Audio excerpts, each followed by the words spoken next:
All right, today we're opening a classified dossier. The subject, a profound cosmic disturbance, officially designated the Pandemonium Anomaly. Now, the analysis that follows is, well, it's pretty grim. It tracks a metaphysical breakdown from the very beginning right to its terminal phase. Okay, let's get into this case file.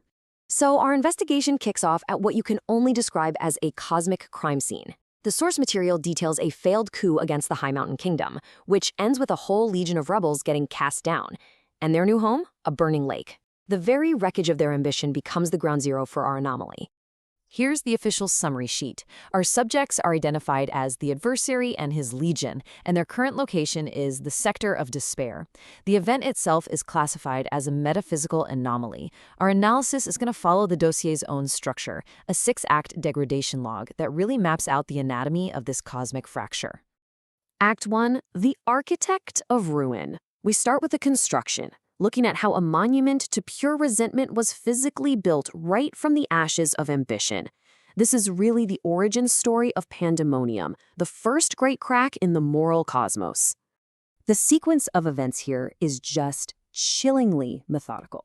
First, you have the failed coup and the exile that follows. Second, the rebels don't just clear the debris. Note, they use the literal wreckage of their ambition as the foundation. And third, from those ruins, they build Pandemonium, a capital city designed for what the file calls the cold logistics of revenge.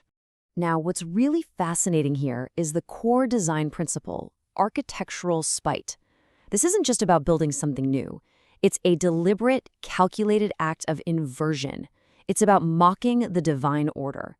They took the majestic heights of the sovereign peaks and mirrored them as deep, empty, barren valleys, a perfect physical symbol of their spiritual state. Act 2, the logistics of the abyss. So the capital's been built. Now the dossier asks a really critical question. What is its function? What purpose does Pandemonium actually serve in the cosmic order? Well, according to this file, Pandemonium is the dark heart of the Sector of Despair. It's way more than a fortress. It's a massive monument to one single idea, the refusal to serve. It's the command center for their endless Cold War, all of it sitting in a landscape defined by what the file calls, and this is chilling, permanent spiritual non-existence. And this quote just brilliantly illustrates the connection between the place and its people. The architecture is a mirror. It's not just stone and mortar. Every single jagged spire is a direct reflection of a soul that has consciously traded, as the file says, the fire of greatness, for a kind of calculated spiritual death. And now for Act 3, this is where the investigation takes a really sharp turn. We've looked at the physical place, but the dossier now reveals this profound psychological anomaly that's at the very heart of this entire event. The file hits us with this central, almost deceptive question. We've just seen the maps, the capital, the Sector of Despair.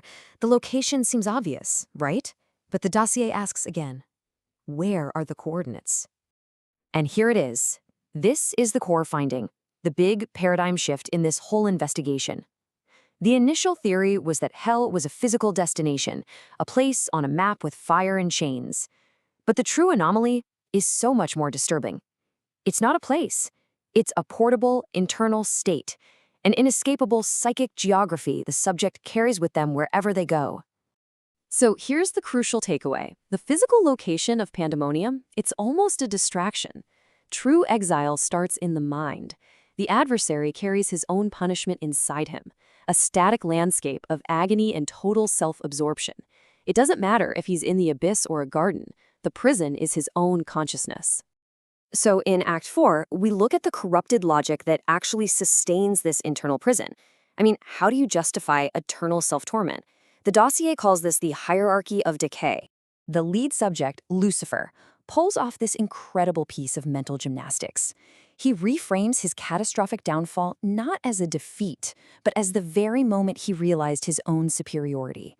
This grand delusion is the central pillar holding up the entire hierarchy of decay. This grand delusion, it's even codified into an ideology, the sovereignty of the void. And the core belief is simple but profound. It's better to rule in hell than to serve in heaven. Autonomy, even if it's in damnation, is framed as the ultimate prize. But digging deeper, the file identifies the root pathology as the tragedy of the unowned. You can think of it as a spiritual sickness, defined by this obsessive focus on possessing and accumulating, rather than engaging in the fluid, dynamic process of becoming something more. They just become static, fixed in their resentment, and in that state, they decay. Let's move to Act 5, which puts this whole anomaly in its proper context within the moral cosmos. If the sector of despair is one part of reality, what's its opposite? What's the upstairs to this dark basement? Well, the file presents the sovereign peaks, the high mountain kingdom, and it's defined by everything Pandemonium is not: transparency, order, and what is termed right reason. It represents the source of life, the spirit of becoming. And here is its total opposite, the dark basement, fueled by the spirit of contempt. The dossier is really clear on this. This is not a rival kingdom of equal power. It's simply the site of a slow, inevitable decay of the self. One is a process of becoming, the other a process of unbecoming. And that brings us to the final act of the degradation log, the terminal shudder. This is the prognosis, the ultimate, unavoidable consequence of this whole spiritual pathology. The degradation is tracked from its peak right down to its absolute bottom. The subject began as this majestic archangel filled with cosmic ambition. But as his entire world narrows to just petty, localized spite, he's diminished, reduced to what the file calls a shivering shadow of who he used to be. And this reveals the final law of spiritual physics presented in the case file: spiritual entropy. The crucial insight is that turning away from the light doesn't create some glorious rival kingdom. It just leads to a constricted, lesser existence, a loss of stature, a diminishing of the self. It's a dead end. The file closes its analysis with this really powerful thought. It suggests that true liberation isn't found in just rebelling for the sake of it. It belongs to those who can withstand the furnace of trial and actually master its energy, transforming it, instead of just being consumed by its static, unchanging heat. And so we close the case file on the Pandemonium Anomaly. The final slide leaves us with a central question this entire investigation has been building towards. Based on everything in this dossier, is hell a destination that others condemn us to, or is it an intricate, inescapable prison we build for ourselves, brick by resentful brick?